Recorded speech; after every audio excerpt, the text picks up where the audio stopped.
Hello दोस्तों, जय हिंद, जय भीम, जय संविधान।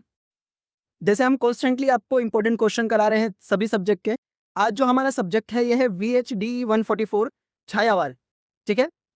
अब देखिए ये जो सब्जेक्ट है छायावार, ये सब्जेक्ट अपने आप में ही क्वेश्चन की तरह है। तो हम इस सब्जेक्ट पर ही क्वेश्चन लेकर के आए हैं। ये ऑल इन वन क्लास है।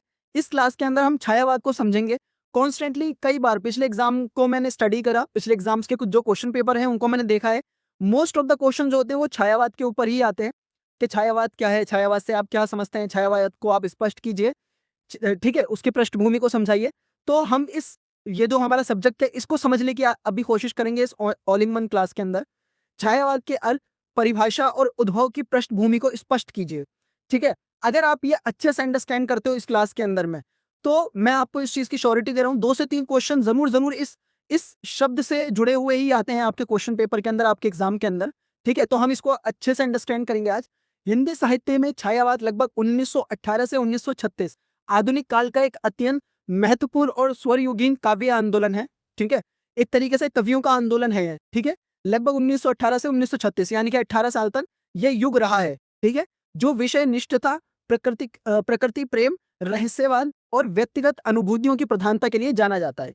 ठीक है, ये एक तरीके से इसके इस युग के अंदर सबसे ज्यादा जो कवियों ने क्या लिखा है, किसके बारे में लिखा है, प्रकृति प्रेम के बारे में बहुत ज्यादा लिखा है, रहस्यवाद के बारे में बहुत ज्यादा लिखा है, और व्यक्तिगत जो उनकी खुद के मन की अनुभूतियां थी, जो उनकी फीलिंग थी, उनके बारे में उन्होंने बहुत अच्छे से एक्सप्लेन करा है जो कवि है।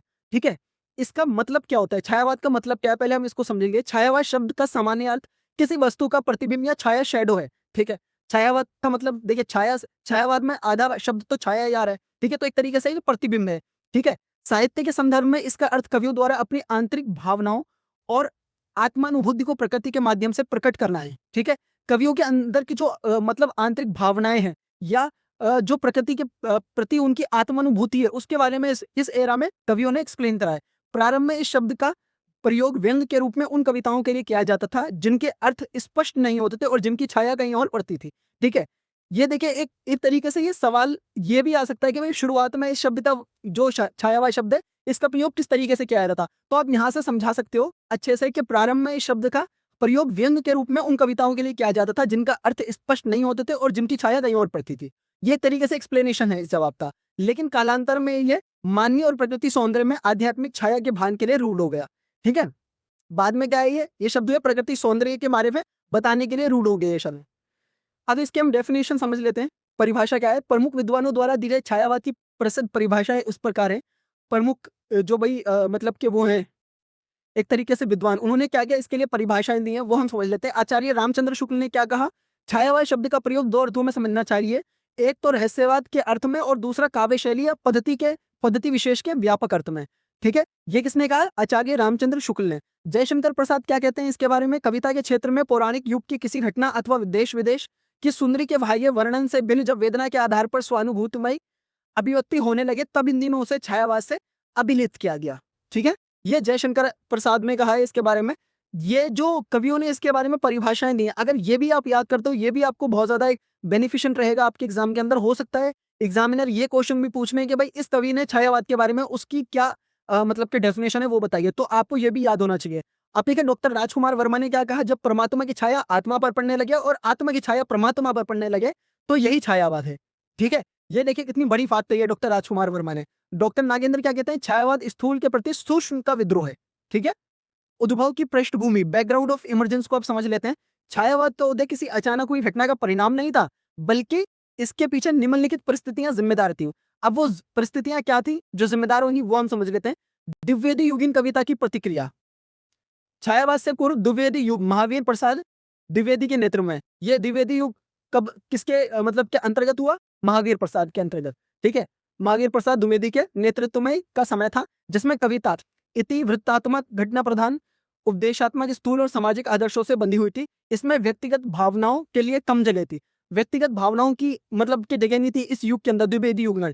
पर इसके विरोध में क्या हुआ, अति भावुकता, कल्पनशीलता और व्यतिकता से परिपूर्ण छायावाद का उदय हुआ। इसके बाद छायावाद का उदय हुआ, जिसमें इसके विपरीत, द्विवेदी युग से विपरीत अलग अति भावुकता रही, कल्पनाशीलता रही और व्यक्तिकता से परिपूर्ण रहा यह युग, छायावाद युग। और इसमें हम समझ लेते हैं कि छायावाद युग में क्या रहा, स्वाधीनता आंदोलन और राष्ट्रीय चेतना बहुत रही इस युग के अंदर। उस समय देश में अंग्रेजों के खिलाफ स्वतंत्रता संग्राम, गांधीवादी आंदोलन जोर पकड़ रहा था। साहित्यकारों के मन में राष्ट्रीय गौरव, सांस्कृतिक पुनरुत्थान और देश प्रेम की भावनाएं उफान पर थीं, जिसे छायावादी कवियों ने अपनी कविताओं में अभिव्यक्त किया। उस टाइम पर आपको भी पता है 1918 से 1936 के बीच हम अंग्रेजों के गुलामी थे, ठीक है। तो उस टाइम पर ये जो कविताएं, ये जो छायावादी युग है, इसका भी एक बहुत अच्छा एक प्रभाव पड़ा है हम सब लोगों के ऊपर, मतलब हमारे पूर्वजों के ऊपर। फिर उन्होंने जाए और अच्छे से स्वतंत्रता संग्राम को मतलब कि जो इनकी कविताएं थी, जो रचनाएं थी, उससे प्रेरणा पाई है काफी ज्यादा हमारे मतलब के उस स्वाधीनता आंदोलन के अंदर। पाश्चात्य स्वतंत्रतावाद, रोमांटिनिज्म का प्रभाव, अंग्रेजी साहित्य के रोमांटिक कवियों जैसे वर्ड्सवर्थ, शेली कीट्स के साहित्य और रवींद्रनाथ टैगोर के गीतांजलि के दर्शन ने भारतीय कवियों को अपनी आंतरिक अनुभूतियों को स्वतंत्रता से लिखने के लिए प्रेरित किया, ठीक है। ये मतलब कि अपनी आंतरिक आंतरिक जो उनकी फीलिंग थी, अनुभूतियां थी, उनको लिखने के लिए प्रेरित किया गया इस युग के अंदर छायावादी को।